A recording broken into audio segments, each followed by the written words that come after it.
High guys, welcome to my channel. আশা করি তোমরা সবাই খুব ভালো আছো।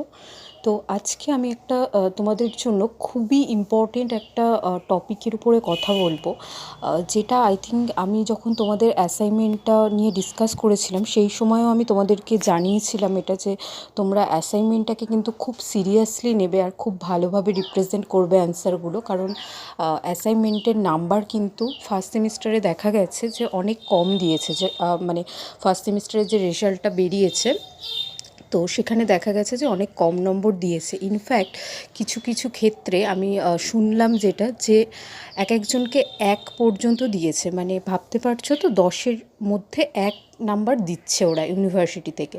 তো এটা খুবই একটা গুরুত্বপূর্ণ বিষয়।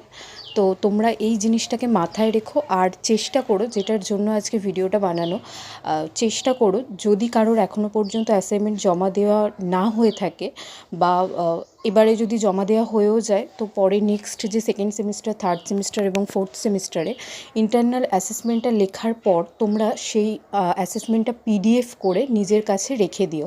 কারণ পরবর্তীকালে যদি নাম্বার নিয়ে কোনো সমস্যা হয়, যাতে তোমাদের কাছে একটা এভিডেন্স থাকে সেই জিনিসটা নিয়ে দেখানোর মতো। ঠিক আছে?